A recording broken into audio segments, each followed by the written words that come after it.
Iran ইসরায়েলের সামরিক স্থাপনাগুলোর উপর শনিবার ভোরে এক নতুন ও বৃহৎ মাত্রার ক্ষেপণাস্ত্র ও ড্রোন হামলা চালিয়েছে।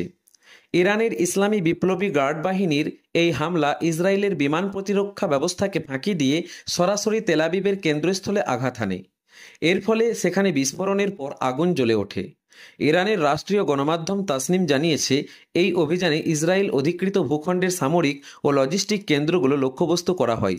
এতে তেল আবিব সহ বিভিন্ন ইসরায়েলি বস্তিতে সাইরেন বেজে ওঠে এবং একাধিক এলাকায় বিস্ফোরণের শব্দ শোনা যায়। ইসরায়েলি বাহিনীর ভোড়াতে দেশটির চ্যানেল 12 জানিয়েছে, শনিবার ইরান মোট 10টি ব্যালিস্টিক ক্ষেপণাস্ত্র নিক্ষেপ করেছে, যার মধ্যে 5টি প্রতিহত করা সম্ভব হয়েছে।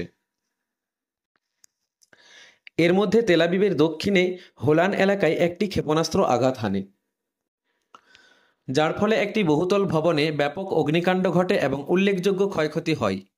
এদিকে ইরানের ধারাবাহিক পাল্টা হামলার প্রেক্ষিতে ইসরায়েল নতুন লাইটিং এয়ার ডিফেন্স সিস্টেম মোতায়েন শুরু করেছে, যাতে ইরানি ড্রোন প্রতিহত করা যায়। ইসরায়েলি চ্যানেলটি এমন তথ্যও নিশ্চিত করেছে। এদিকে জেরুজালেম পোস্ট স্বীকার করে বলেছে, ইরানি ভূখণ্ডে ইসরায়েলের হামলা শুরুর এক সপ্তাহ পরেও তেহরানের কেন্দ্রীয় স্থানে কেন্দ্রীয় সরকারের স্থিতিশীলতার কোনো ভাঙন নেই, বরং তেহরানের অবস্থান আরও শক্তিশালী হয়েছে। অন্যদিকে তাসনিম জানিয়েছে, শনিবারের হামলাটি ছিল ইরানের 18তম পাল্টা সামরিক পদক্ষেপ, যা তেহরানের পক্ষ থেকে চলমান প্রতিশোধমূলক অভিযানের অংশ হিসেবে দেখা যাচ্ছে।